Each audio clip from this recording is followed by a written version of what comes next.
ये गाइडलाइंस आई HEI यानी कि हायर एजुकेशनल इंस्टीट्यूट यानी कि कॉलेजेस यूनिवर्सिटीज में जो कास्ट बेस्ड डिस्क्रिमिनेशन होता है उसको कम करने के लिए, उसके खिलाफ। और जब से ये गाइडलाइंस आई हैं खूब कलेश हो गया है, खूब पॉलिटिक्स हो गई है। वो इंस्टाग्राम क्रिएटर बस एक दूसरे की गुद्दी पकड़ के मुक्का नहीं मार रहे हैं एक दूसरे में, बस बाकी सब कुछ कहा सुना जा चुका है। फर्स्ट थिंग्स फर्स्ट, एक चीज जिसको लेके पक्ष और विपक्ष दोनों राजी हैं वो ये कि इसका इंटेंट अच्छा है।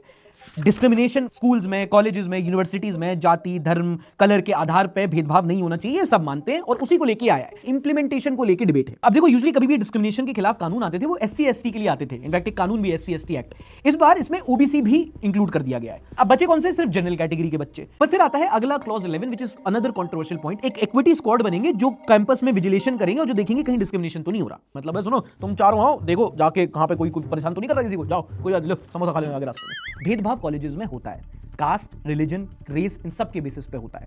एक्सट्रीम होता है, कई बच्चे उसके चक्कर में अपनी जान भी ले लेते हैं। हाँ, जो SC ST कम्युनिटी से आते हैं उनके खिलाफ ज्यादा होता है, पर ऐसा नहीं है कि सिर्फ जनरल कैटेगरी के बच्चे करते हैं, आपस में भी होता है। और ऐसा नहीं है कि जनरल कैटेगरी के बच्चों के खिलाफ नहीं होता। तो डिस्क्रिमिनेशन का जो ओनस है वो एक कैटेगरी पर डालना थोड़ा गलत है। और यही प्रॉब्लम है डेफिनेशन की क्लॉज C में, क्योंकि वो डिस्क्रिमिनेशन सोली रिस्पॉन्सिबिलिटी जनरल कैटेगरी पर डाल देता है। देखो मेरे हिसाब से पूरा जो नोटिफिकेशन है बहुत फुल प्रूफ है, पर मुझे लगता है परफेक्ट नहीं है। इसमें लूप होल है लाइक दिस पॉइंट। एक सेंटर होगा, सेंटर के अंदर कम्युनिटी होगी, कम्युनिटी के अंदर मैनेजर होगा। ये आपने सब कुछ अगर ऑर्गेनाइज कर दिया है तो ये स्क्वाड का क्या जरूरत है?